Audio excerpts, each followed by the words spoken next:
Hello guys, welcome back to my channel Aman जैकियन। तो guys ये BA first year second semester के मनोविज्ञान यानी कि साइकोलॉजी का पार्ट 8 वीडियो है। तो प्लीज़ इसके पहले का वीडियो आपने नहीं देखा तो देखिएगा ज़रूर। ये वीडियो आपके आने वाले एग्ज़ाम के लिए, सेकंड सेमेस्टर एग्ज़ाम के लिए है। तो आपका सेकंड सेमेस्टर का एग्ज़ाम एमसीक्यू में होगा। तो ये लास्ट वीडियो है मनोविज्ञान का। यदि आप हमारे पार्ट 1 से लेकर पार्ट 8 तक यदि हमारे वीडियो को देख लेते हैं तो आप आसानी से अच्छी तरह से आप सेकेंड सेमेस्टर मनोविज्ञान सब्जेक्ट का एग्ज़ाम दे सकते हैं। तो इसमें चैप्टर 11 का नाम क्या है? चैप्टर 11 का नाम है व्यक्तित्व परीक्षण, व्यक्तित्व परीक्षण की प्रकृति और उसके प्रकार से रिलेटेड इम्पोर्टेंट क्वेश्चन है। चलिए देख लेते हैं। तो इसमें पहला शब्द में पहले क्वेश्चन में पूछ रहा है कि व्यक्तित्व शब्द की उत्पत्ति कब हुई, किस शब्द से हुई? लैटिन भाषा के शब्द से हुई। Option number A right answer. Next question, व्यक्तित्व के विशेषज्ञ सिद्धांत के प्रतिपादक कौन है? आलपोर्ट हैं। ऑप्शन नंबर ए क्या है इसका राइट आंसर है। नेक्स्ट क्वेश्चन,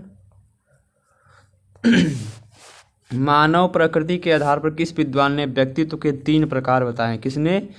कार्ल यंग ने बताए हैं। Option number C. Next question, व्यक्तित्व के 4 अर्थ सर्वप्रथम किसने बताए हैं? सिंसरो ने बताए हैं। किसने? सिसरो ने बताए हैं। Option number B right answer. Next question, व्यक्तित्व संबंधित सभी पहलुओं के ज्ञान हेतु किस विधि को अपनाई जाती है? प्रक्षेपण विधि को अपनाई जाती है। Option number C is the right answer. Next question, किसके अनुसार व्यक्तित्व व्यक्ति के संगठित व्यवहार का संपूर्ण चित्र होता है? किसके अनुसार? डेसिल के अनुसार। Option number A right answer. Next question, व्यक्तित्व गुणों का व्यक्तित्व गुणों का समन्वय रूप किसने कहा है? ठीक है, समन्वय रूप किसने कहा है? इसका राइट आंसर क्या होगा? तो इसमें पूछ रखा है कि व्यक्तित्व गुणों का समन्वित रूप किसने कहा है? किसने कहा? ड्रेवर ने कहा है। ऑप्शन नंबर सी इसका राइट आंसर होगा। व्यक्ति की विभिन्न योग्यताओं के मापन की प्रविधि को हम क्या कहते हैं? मनोवैज्ञानिक परीक्षण कहते हैं। क्या कहते हैं? मनोवैज्ञानिक परीक्षण। ऑप्शन नंबर सी क्या है राइट आंसर। नेक्स्ट क्वेश्चन चलिए देखते हैं हम। नेक्स्ट क्वेश्चन में दिया है कि व्यक्ति के स्वप्नों के विश्लेषण तथा मुक्त साहचर्य द्वारा किए गए व्यक्तित्व के अध्ययन की विधि को हम क्या कहते हैं? मनोविश्लेषणात्मक विधि कहते हैं। क्या? मनोविश्लेषणात्मक विधि कहते हैं। Option number B right answer. Next question, व्यक्तित्व मापन की आरोपणात्मक विधि है। क्या है? सोरसा स्याही धब्बा परीक्षण। ऑप्शन नंबर सी क्या है राइट आंसर है।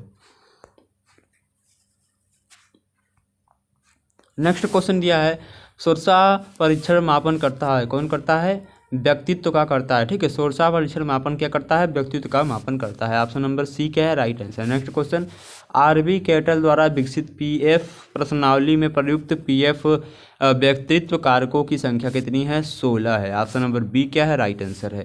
प्रक्षेपण विधि मापन करता है। किसका? व्यक्तित्व का करता है। ऑप्शन नंबर सी क्या है राइट आंसर। नेक्स्ट क्वेश्चन,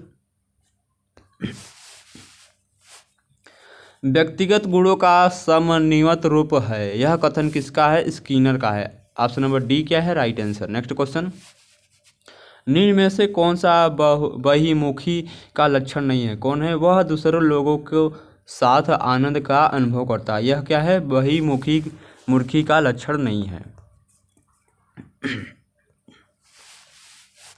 वाक्य पूर्ति तथा कहानी पूर्ति परीक्षण व्यक्तित्व परीक्षण की किस विधि में शामिल है?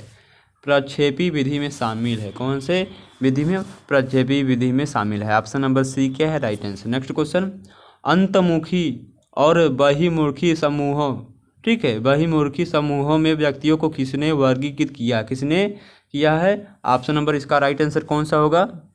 इसका राइट आंसर क्या होगा? युंग होगा। क्या होगा? Jung. Option number A right answer. Next question का दिया गया है कि निम्नलिखित में से किसने प्रासंगिक अंतर्बोध परीक्षण तैयार किया था? किसने किया था? इसका राइट आंसर क्या होगा?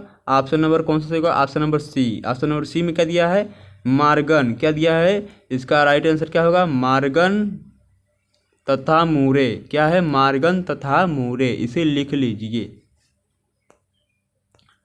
और नेक्स्ट क्वेश्चन दिया गया है वो दिख नहीं रहा है। चलिए आगे क्वेश्चन की तरफ बढ़ते हैं हम।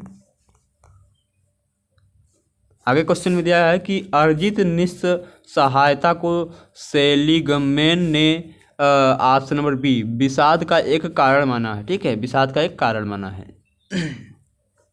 नेक्स्ट क्वेश्चन, किसी वृक्ष का विकास एवं वर्धन उनके उत्तम बीज के कारण होता है, परंतु जब वह वृक्ष पूर्णतः परिपक्व हो जाता है या बड़ा हो जाता है तो वह अपने विकास एवं वर्धन के लिए बीज पर आधारित नहीं होता। इससे निम्नलिखित में से किस पर नियम प्रकाश पड़ता है?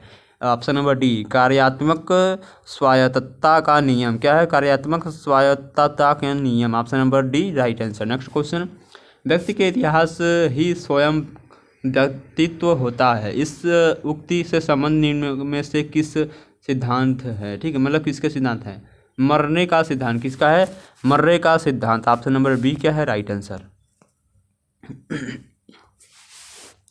प्राप्य या सुलभ समिति का दूसरा नाम क्या है? अर्धचेतन नाम है। क्या है? अर्धचेतन। Option number B right answer. Next question, एक भ्रष्ट नेता द्वारा भ्रष्टाचार के विरोध में भाषण देना निम्नांकित में से किस रक्षा प्रक्रम का उदाहरण है? क्या है? प्रतिक्रिया। ऑप्शन नंबर क्या है? बी इसका राइट आंसर। नेक्स्ट क्वेश्चन, सामाजिक अभिरुचि मनोवैज्ञानिक स्वास्थ्य का बैरोमीटर होता है, यह उक्ति किनकी थी? एडलर की थी। ऑप्शन नंबर क्या है इसका? ए राइट आंसर है, एडलर की थी। कदिया कैरेन हार्नी के अनुसार मौलिक चिंता के संप्रत्यय का विकास किस अवस्था में होता है? किस अवस्था में? बाल्य अवस्था में होता है। Option number A right answer. Next question, Sullivan के अनुसार निर्वासन के संप्रत्यय का विकास किस अवस्था में होता है? तरुणा अवस्था में होता है। ऑप्शन नंबर डी क्या है? Right answer. फ्रायड के अनुसार समलिंग अनुपात कहते हैं फ्रायड के अनुसार समलिंग कामुकता एक सामान्य एवं सर्वव्यापक प्रक्रिया है। क्या है? एक सामान्य एवं सर्वव्यापक प्रक्रिया। फ्रायड के अनुसार समलिंगानुपात का एक सामान्य मतलब जो समलिंगानुपात है मुक्ता है, यह एक सामान्य एवं सर्वव्यापक प्रक्रिया है। नेक्स्ट क्वेश्चन क्या है? इरेक्शन के 3 आर में निम्नलिखित में से किसे शामिल नहीं किया जा सकता? कर्मकांडिता को शामिल नहीं किया जा सकता। ऑप्शन नंबर क्या है? इसका डी राइट आंसर है, कर्मकांडिता। नेक्स्ट क्वेश्चन में पूछा है कि व्यक्ति परिस्थिति वाद विवाद में आप स्किनर को किस तरफ रखेंगे, यानी उनके जो स्किनर है उन किस तरफ रखेंगे? ऑप्शन नंबर बी परिस्थिति पर बल डालने वाले मनोवैज्ञानिक। ठीक है, यह है रोजर्स के अनुसार आत्म संप्रत्यय है। क्या है? एक जैविक आत्मन का एक भाग होता है। क्या होता है? जैविक आत्मन का एक भाग होता है। नेक्स्ट क्वेश्चन, व्यक्तित्व के जिस उपागम में व्यक्ति विशेष के व्यवहारों को समझने तथा विभिन्न परिस्थितियों में उनके होने वाले व्यवहारों का पूर्व कथन करने पर बल डाला जाता है, उसे कहा जाता है? क्या कहता है? भावक मूलक उपागम कहा जाता है। ऑप्शन नंबर एक है right answer. Next question, Sikandar महान के व्यक्तित्व का एक महत्वपूर्ण सिलगुण उच्च आकांक्षा था, उनके इस सिलगुण को किस श्रेणी का सिलगुण कहा जाएगा? ऑप्शन नंबर क्या है? बी कार्डिनल सिलगुण कहा जाएगा। क्या कहा जाएगा? कार्डिनल सिलगुण कहा जाएगा। Option number B right answer. व्यक्तित्व का एक नियम कुछ ऐसा होता है जो सिलगुणों मूल्यों एवं अभिप्रेरणों को संगठित करते हैं। ऐसे नियम को आल्पोर्ट ने क्या कहा था? प्रोप्रियम कहा था। ऑप्शन नंबर डी क्या है? राइट आंसर है। आई होप ये वीडियो आपके एग्जाम के लिए बहुत ही लाभदायक होगा। तो पार्ट 1 से लेकर पार्ट 8 तक वीडियो पूरा देखिए मनोविज्ञान का, उसी में से आपके एग्ज़ाम आएंगे। मतलब ये पूरा वीडियो यदि आप देख लेते हैं तो आप मनोविज्ञान BA first year second semester का एग्ज़ाम दे सकते हैं। तो चलिए आपसे नेक्स्ट वीडियो मिलते हैं। यदि कोई भी मनोविज्ञान से रिलेटेड नई क्वेश्चन नए अपडेट आते हैं तो आपको सबसे पहले मिलेगा। चलिए धन्यवाद।